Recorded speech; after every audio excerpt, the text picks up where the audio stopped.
Hey everyone, I'm Drex, and this is the 2.5 minute drill. We do at least three cybersecurity stories at least two times a week, all part of one great community, the 229 Cyber and Risk community. Here's some stuff you might want to know about.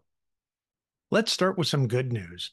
The perpetrator of a cyber attack against a number of organizations, including the University of Vermont Medical Center in 2020, has pled guilty in federal court and faces a number of 20-year sentences. He's been on the FBI's cyber most wanted list for quite a few years, and there's two stories I've included on this. Each of them, the coverage is a little bit different. Both are worth a read because there's a lot of great insight about the impact to patients and families and staff and the organization's finances, which took a $65 million hit. The cyber dirtbags, however, continue to be dirtbags. I include a story today about the long-term fallout of cyber attacks on patients and families. In this case, data was exfiltrated during the attack and then used to contact the patient's family asking for payment, or the patient's data was going to be released on the dark web. And in this particular case, the patient was a child. And the reality is that a child's data might be worth more than an adult's data on the dark web, because if the cyber criminals can make the identity theft stick, the kid might not know anything about what's going on until they try to get their first credit card. And that's when they find out they've got bad credit. And that could be years later. I like this next story because as I've traveled around the country the past couple of years, I've seen this kind of trending in real life. The article talks about how CISOs and CIOs are converging as CIOs' roles continue to sort of move toward digital innovation.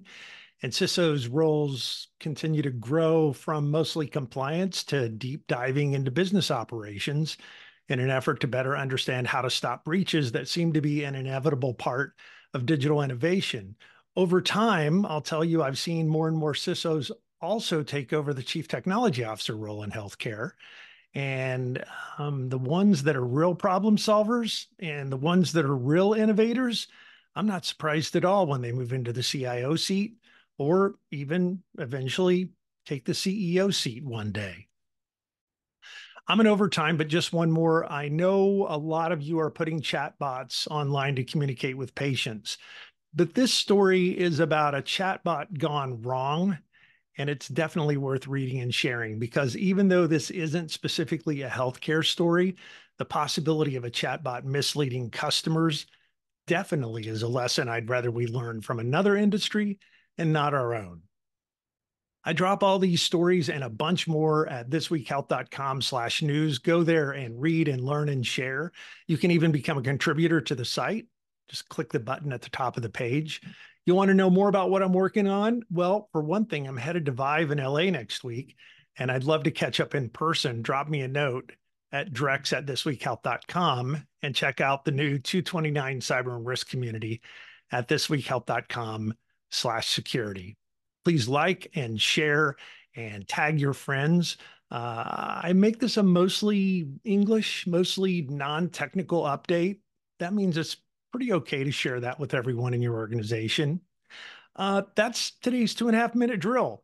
Stay a little paranoid. I'll see you around campus.